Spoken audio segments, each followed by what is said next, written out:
Welcome to this BetVictor Premier League preview in association with our fine partners at welovebetting.co.uk. I'm joined by our head of anti-post betting, Mike Triffitt. They've run through the Premier League fixtures this weekend and a host and plethora of specials that yourself and Paul have knocked up for the season. We'll start having a look at the Premier League Player and Manager of the Month markets. We've not got the records for February yet, but Sam Allardyce and Eden Hazard are the odds-on favourites at the time of speaking. Yeah, Kevin Nolan obviously was very instrumental in West Ham's 4 wins, and he's obviously fancied as well. And he was backed at 100-1, Jack. 4 from 4 West Ham. Sam Allardyce was previously. How many times was he punted to be the next manager to leave his post? Numerous occasions. Harry. Yeah. He was even money to be the next manager at the Hammers, but no, Big Sam's turned it round.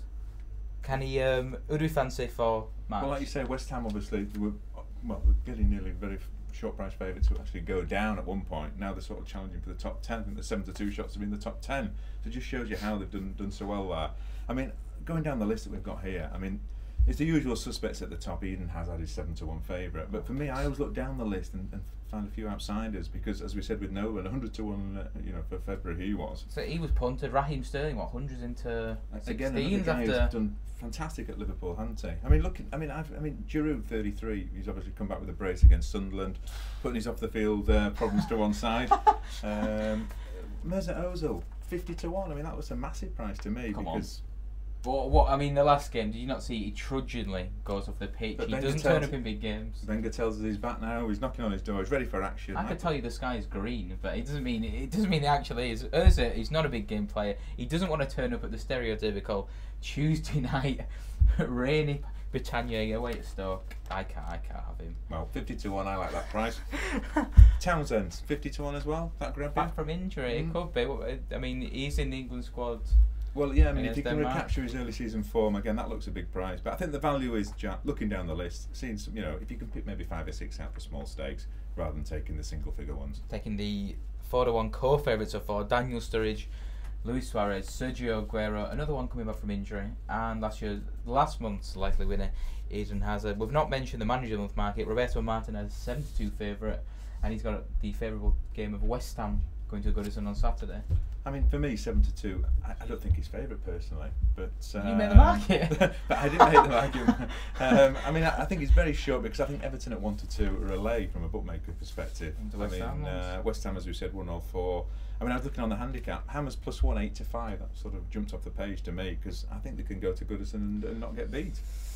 Crackers. Flunked it away at Southampton. Mourinho 4-1, Pellegrini 5-1, Brendan Rodgers 7s, David Moyes 10s.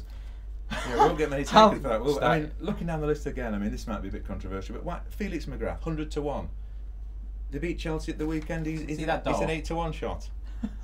So they're not going to beat Chelsea. No. I know it's the old classic top against bottom, but if they beat them, that 100-1 won't be there. It'll be a single figure 8-1 shot. And again, I'd rather go for someone like that rather than 7-2 Martinez. Well, as Larry the long shot just said, he does fancy the outsiders, and we've got a market. David Moyes was punted into 1-2 favourites with the next manager to leave his post from 12-1 overnight after a flurry of activity. Similarly, Pepe Mel, the West Brom manager, he's only been charged 6 games. He was punted into even money favourite. He's now 6-4 favourite, and David Moyes, to say he looks a man on the rocks would be an understatement. And you've got a market 40-1 that United go through March without winning a single game. Yeah, which looks a big price when you consider they've got Liverpool and Man City to play at home. Away at Villa, I think. They've got Villa, West Brom away. I mean, they should beat Olympiacos at home, but we thought they'd do well away. But yeah, that could be that could be popular. I mean, going back to the next manager to go market, we laid both Mel and Moyes at odds on Wednesday. It was an absolutely crazy market. It's settled down now. It's 6-4 Mel, 2 Moyes. Chris Hughton still could be he does look to be he was 8-11 before they played Spurs. Yeah, every time they won 1-0. Every time they lose a couple of games, he gets punted into short price favourite. Ole Gunnar Solskjaer 10-1. Vincent Tam's come out with another statement this morning saying he's not a bad man. No, but I think the thing with Cardiff is they were having a great season. They've amazingly got rid of Malcolm Mackay. I think really most people in football are secretly hoping Cardiff go down because of the mistreatment of Malky. True. I think the 3-10 to go down. They've got a tough game this weekend at Spurs. Big outsiders again. It's looking grim for Cardiff, and I mean Solskjaer might be a nice guy, but he's under pressure because he's not doing it, is he? That is true. It's looking grim for Cardiff. It's looking grim for Manchester United, which will be music to the ears of Manchester City fans. They lost 2-0 last week at Barcelona, but they still should be on course for success on the home front. The 5-4 favourites for the Premier League title and 7-2 for the domestic treble, starting with the Capital One Cup final with Sunderland at the weekend. The Sevens on to lift the trophy, 100-30 to win the game in 90 minutes, and we're offering money back if a red card is shown on selected markets any time during the game. Mike, how did they get beat? I mean, as you say, they do look good things, and it will be a genuine surprise to me if they don't manage to do it. Perhaps from a bookmaker perspective, Magic of the Cup. we may, you know, we all remember Sunderland beating Leeds many years ago. Was I born? Probably not. No. I mean, as I say, we could get a draw out of it, but it's hard to see Manchester not winning lifting the trophy. Yeah. And obviously, as you well know, we've got massive liabilities on them to do Quadruple. The quads. Ease that out though after. Eased obviously after the Barcelona defeat, so I think we're probably safe there. But I'd take Sunderland maybe to draw in 90 minutes, even if take the tens. Even if City do the trophy. But yeah, money back on selected markets if a red card is shown. So we've got first, anytime, last goal scorers, correct score, scorecast, half time, full time. I'm gonna throw out Yaya Toure, 11-2 to get the first goal and 11-8 to score anytime. He scored the goal that arguably set City's transformation when they beat United 1-0 at Wembley. He's a very consistent player, isn't he? And I mean, he's scored a handful of goals himself this year, hasn't he? He should be in Super League playing halfback or something. He's a big lad, isn't he? Yeah. For the York City Knights. But rather you than me. Speaking of it, we had a best bet bundle cop last week, which was absolute war for the bookmakers. Chelsea got a last-minute winner against Everton at Stamford Bridge. We paid out on Lampard, Terry, and no goal scorer. What are we doing?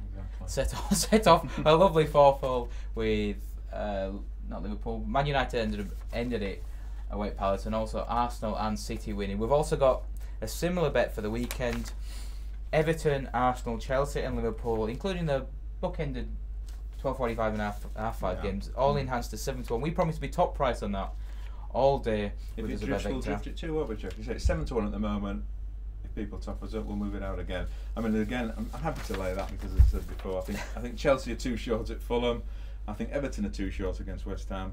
And should Liverpool be that short at Southampton? Well, yeah, Liverpool 11-10 away at Southampton, and Daniel Sturridge looking for his 9th Premier League scoring game in to equal the record of Ruud van Nistelrooy set in 2005. He scored in his last 8 games, scored 9 in his last 8, 11-10. He's the only one that can save your top Premier League goal scorer market. At the moment, yeah. I mean, as we said off air, 5 behind now. He's 6-1 shot to be the top scorer in the Premier League. And he's 2-5 doing the betting without Suarez as well. Yeah, 2-5 there. So I'm happy to see Sturridge continue to score, but hopefully Liverpool don't win. Sorry, Liverpool fans. Okay, so we're happy to take on the Aka. Anything else take you fancy? Obviously, Newcastle looked to be that result last weekend, a last minute winner thanks to Loic Remy. I mean, could save their season. Yeah, that's a good game at Hull because Hull again, they're 4-1 to finish in the top 10. They're only a point. 4-0 last week. Yeah, I mean that's a great game because Newcastle look as if they are solid, top 10 finishers now, and it's hard to call that game. Maybe sit on the fence with a draw at 9-4 there, perhaps. Oh, sitting on the fence. Has your bottom got any splinters? Okay, that's Mike. Mike, have you got any bets? Just Premier League aside, give someone out of left field. I mean, the non-league man of the office. Well, I mean, obviously Luton are going great in the conference. Gray 9-4. Andre Gray scoring for fun. Get on them for next season. I mean, there's no prices out. Yeah, someone in the office offered me 20-1 2 weeks ago, and I told them that was massive and there'll be single figures. So if you see any double figures Luton for next year, ask your bookmakers. Get on. The Hatters are going to win the conference. In Mike's words, they will go up into League One next season. And League Two even. League Two into League One. And for all the latest odds, keep tuned at BetVictor.com. Cheers. Thank you.